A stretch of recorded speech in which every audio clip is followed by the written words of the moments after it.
I'm gonna share with you a series I do every single night. I call it Sleep Well Yoga. Anybody want to sleep well? We all want to sleep well, don't we? And I do this every night.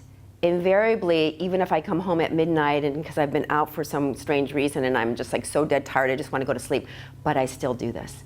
And it helps me sleep really, really well. It's really good if you have stress. Because what we want to do is we want to release tension in our bodies, because that's what stress tends to do, creates this.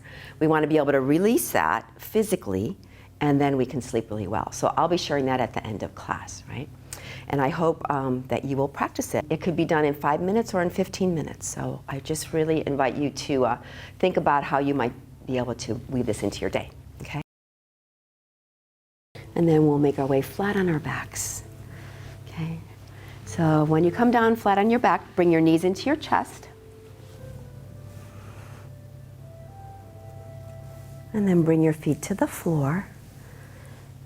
And we're going to begin our Sleep Well series, and this is really just a series of stretches, and I'm actually going to talk you through, you guys, why we're doing this. And I think sometimes it's powerful. Sometimes we just want to feel the sensations and get into a zone, but I really want you to tune into the parts of the body that I want you to focus on, where we carry our stress. So the first thing we're going to do is we're going to be lying flat, right? The feet are on the floor, the knees are bent, and I want you to take your arms into cactus arms. So that means the arms are at 90 degrees, right? The elbows. And you want to see if your elbows can be as high as your shoulder joint. So you're basically kind of creating this like goalpost kind of position. And then just notice if the back of your hands are touching the mat. Now for many people, I've noticed that this doesn't occur because the shoulder is very tight and the shoulder joint cannot rotate backwards enough to get that forearm and hand back. So just kind of notice that. This is kind of a before and after a little bit.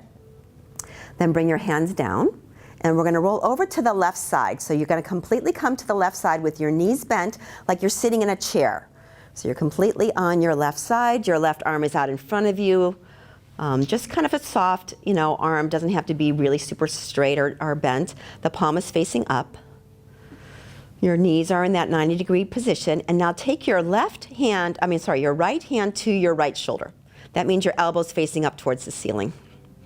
The elbow's facing up towards the ceiling. Good. And now roll your shoulder and your elbow backwards. And we're doing a full rotation into your shoulder socket. Dina, I think it is. Go the opposite way. Yes, that's it. You want to feel the stretch the opposite direction. Think about when you sit a lot or you round forward a lot. Those pectoral muscles we're stretching right now, I want you to go backwards on those. Those are the ones we're trying to stretch open. Good. Now, if you want to, you can take the circle bigger, which means letting go of the hand on the shoulder and starting to make a bigger arc. The elbow still can be bent, but the arc in the circle actually is bigger. Roll it backwards. Think about, and the other, Deanna? Yeah. Okay, good. Yeah, good. And now we're going to take that right arm all the way up to the ceiling, like you're trying to touch the ceiling, right? And you're going to pull that right arm back behind you 45 degrees. So that means it's not quite, shoulder angled and it's not quite down by the hips. It's 45 degrees, and then go back and forth into that. Like you go backwards on the exhale and then you come up, that hands towards the ceiling, and you go backwards, yeah. So this is the key angle for stretching the pectoral muscles the best. And then see if you can keep that arm back and see how much you can roll that right shoulder down towards the floor. Just try. If that arm is getting way too pulled, then bring your arm and bend your elbow into more like a cactus position. But you're trying to work that right shoulder towards the floor. So there's a little bit of a twist here. Your hips are still stacked. And now we're going to play with this top right leg. So see if you can extend your right leg out in front of you. It's still sideways, right? That leg is going to be out in front. You're going to flex the foot. If the knee is not perfectly straight, don't worry about it. And then notice what's going on with your right shoulder. If that's way too much of a stretch, then bring your hand back to your shoulder and just relax it. So the last movement here, you guys, is take your left hand and grab the top of your right knee, just on the outside of the right knee. This is where your IT band connects. So this can be a tight spot, so I want you to hold that right there on the outside of the top of your right knee, and then bend your right leg, right knee, and then straighten it out.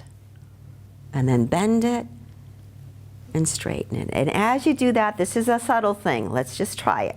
I want you to pull that right hip bone down when you straighten your legs. So you're going to bend your knee, and then you're going to pull that right hip bone down and away from you as you straighten your leg.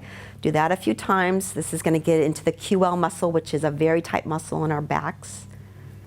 Good. And then when the knees come back together, we're going to come and roll over all the way back on our backs. Find yourself adjusting back into that neutral position, because we're going to do the whole thing to the other side. So hopefully it's going to be a little bit easier this side. Okay, so now what we're going to do is we're going to roll on over to the right side. Remember, we're going to have the right arm extended. The knees are in the 90-degree angle. The left hand is to the left shoulder. So first it's the warm-up, right? So we're going to take that elbow backwards, around and around. So it's not only the pectoral muscles that we're stretching, which are very important, but it's the whole rotator cuff.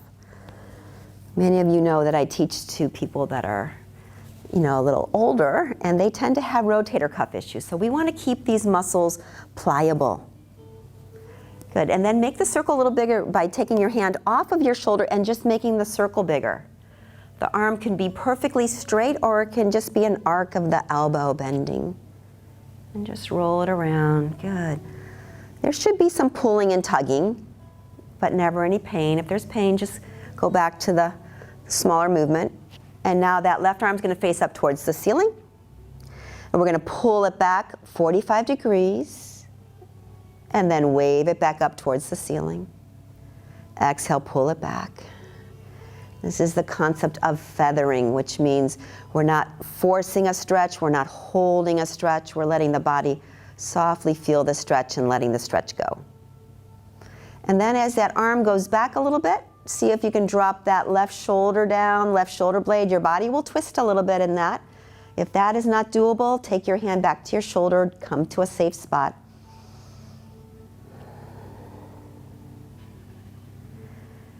And now we're going to extend that left leg, the one that's on top, extend it out. It's almost like your body just created a L-shaped position.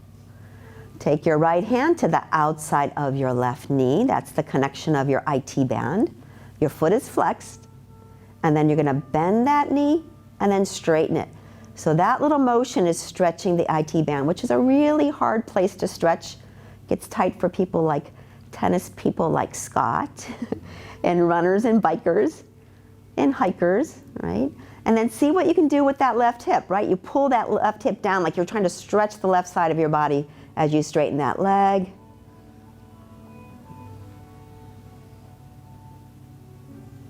And then gently releasing your arm and bringing your knees back to the center.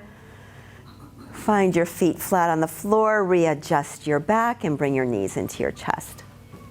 And then gently rock side to side. Now we're going to do one last little stretch. This one's for the soas muscle. Remember, that's that really tight muscle in the front of your hips, your hip crease. It gets super tight when we sit a lot. So what we're going to do is we're going to place the feet on the floor. We're going to roll over to the right side, just kind of like we did just now. Roll over to the right. But this time the left leg is going to go straight and back behind us. It goes straight down towards the floor and back behind you. So you can feel that hip moving. Good.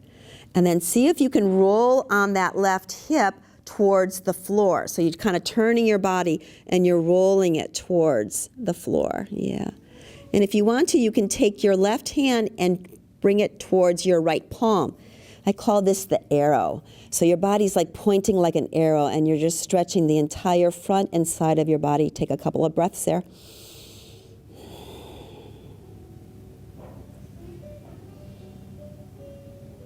And then bend your knees and release your hands if they're touching each other, and we're going to roll on over to the other side.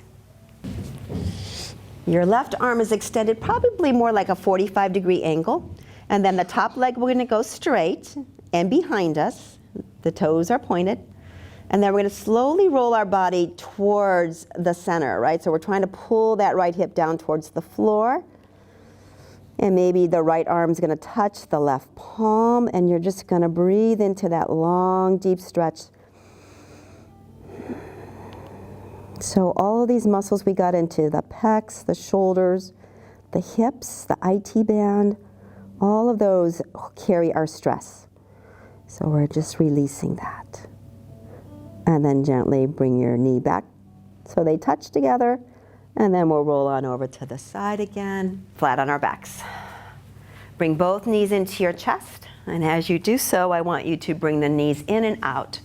So if you ever have low back issues, this is the go-to pose for stretching your low back so safely. So the knees come in, the elbows are bent, the knees go out, and the elbows are straight. And for anybody who works on the computer, I add this little motion at the end of my little sequence, which really helps good. You're gonna take those knees in as tight as you can and then bring your nose up to your knee to your nose, you're tucking your chin, and you're just gonna hold and breathe there.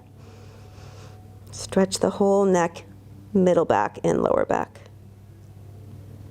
And lower down. Now the legs shoot up towards the ceiling. Knees can be bent. The arms shoot up towards the ceiling. This is an inversion. So we're just gonna let all that old stale blood come back to the heart. So feel free to move the ankles and roll around the wrists. Soften your knees a little bit. Just be fluid. And then give everything a little shake out. And then we'll just do our little after pose. So just bend your knees. Take your arms now into the cactus position. Remember the elbows are in line with the shoulders. And then just notice if there's any more opening in the front of your body. And if not, don't worry about it. It's a slow process. If you do this as often as you can, you'll find that your body will be much more supple, flexible, less stiff. And then we're gonna come into our Shavasana pose. So straighten out the legs. Bring your arms now by your side with your palms facing up. And then you're just gonna pause and just find that comfort. Separate your teeth.